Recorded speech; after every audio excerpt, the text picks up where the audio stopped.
Imagine being told you can't go to school just because of your skin color. Today we are going back to talk about case that changed that forever brown versus broad of education. Before the 1950s, many public schools in the United States were separated by race. Black children had to attend government claimed their schools were separate but equal. But in reality, school for black students were poorly funded, lacked teachers, and had fewer learning materials.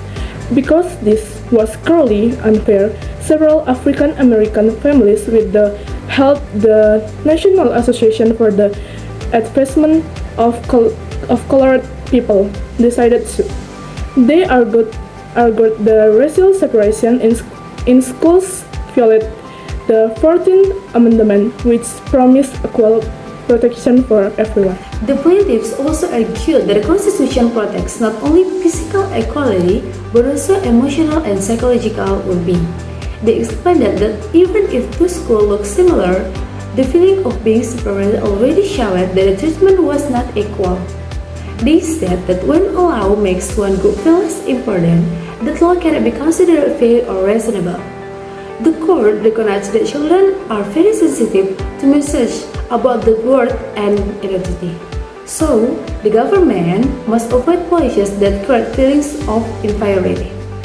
The judges also note that equality must include equal respect, equal dignity, and equal opportunities, not just equal buildings. These ideas help strengthen the argument that segregation violated the 14th Amendment in very possible way. The court examined whether separate but equal could actually work in schools. They found that even if the buildings were similar, the experience of being separate made black students feel excluded. Education is not just about desks and books, but also about the emotional environment and opportunities students receive. The court also studied social science evidence like the Dole test. The result showed that segregation created deep physiological harm. Black children often choose white dolls over black dolls and describe the black dolls negatively, showing that separation taught them to think less of themselves. This proved segregation was damaging, not just inconvenient. The court emphasized that education is extremely important because it shapes a children's future, character, and opportunities in life. Since education is so essential, any form of separation based on race automatically becomes unequal. Separating students sends a message that one group is more important than the other, and this message affects children's success and identity. In the end, the court decided that segregated schools violate the 14th Amendment.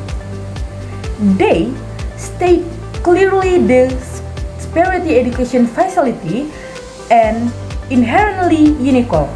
This ruling overturned on the idea from Plessy versus Ferguson and become the beginning of ending school segregation.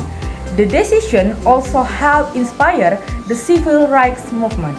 So the conclusion from all the explanation is Brown versus Board of Education was a crucial turning point for equality in America. The Supreme Court ruled that school segregation was unconstitutional because separate educational system could never be equal.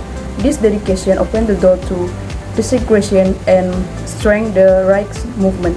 By overturning the Plessy versus Ferguson precedent, the ruling legally dismantled the foundation of government-sponsored segregation across the nation. This victory provided essential legal leverage for activists. So implementation was met with significant resistance in many southern states. The lasting impact of the essay lies in its affirmation of the Equal Protection Clause, accelerating the drive towards a truly integrated society.